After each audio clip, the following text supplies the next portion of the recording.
পার্লামেন্টে যে জিনিসটি সবচেয়ে বড় করে দেখছে যে বাংলাদেশ রাষ্ট্রে যে 2000 ছাত্র জনতার জীবনের বিনিময়ে যে আমরা জুলাই পেয়েছি, জুলাইয়ের মাধ্যমে যে একটা জুলাই জাতীয় শ্রম এখন তো আরো জীবন চলে যাচ্ছে, তাহলে এই জরুরি অধ্যাদেশের কোনটি মাধ্যমে আসলে? যে আমরা জুলাই মানে পেয়েছি, এটাই আমাদের জীবনের সবচেয়ে বড় মানে বাংলাদেশের জন্য একটা বড় সাফল্য ছিল। জি।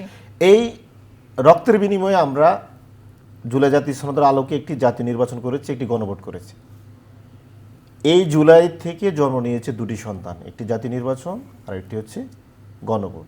কিন্তু বিএনপি এখন ক্ষমতায় গিয়ে পার্লামেন্টের টু থার্ড মেজরিটির এখানে মানে গরিমা দেখিয়ে বা অহংকার করে তারা এখন একটি সন্তানকে তারা অস্বীকার করছে।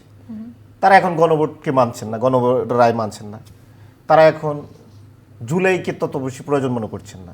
সবচেয়ে মজার ব্যাপার হলো, কিন্তু বিএনপি তো বলেছে তারা সবচেয়ে মজার ব্যাপার বাস্তবায়ন হলো করবে।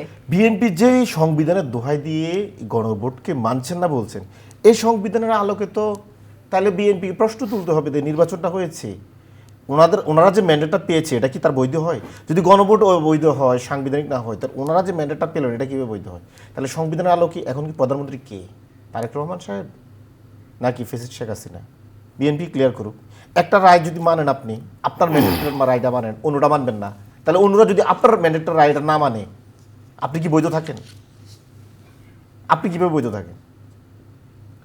আরও যে ভয়ঙ্কর বিষয়গুলো আমরা শুনতে পাচ্ছি, বিএনপি সবচেয়ে বেশি নিপীড়নের শিকার হয়েছে গুম খুনের মাধ্যমে।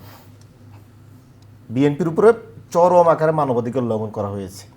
সেই বিএনপি এখন মানবাধিকার কমিশনকে সংশোধনের নামে এটাকে বাতিল করে দিতে চাচ্ছে, গুম কমিশনকে সংশোধনের নামে এটাকে গায়েব করে দিতে চাচ্ছে, এটা বাতিল করে দিতে চাচ্ছে। আপনি কি চাচ্ছেন? জুলাইতে সবচেয়ে বড় আমরা মানে যে সংস্কার কথা চিন্তা করলাম যে এই দেশে আর কোনো গুমতন্ত্র থাকবে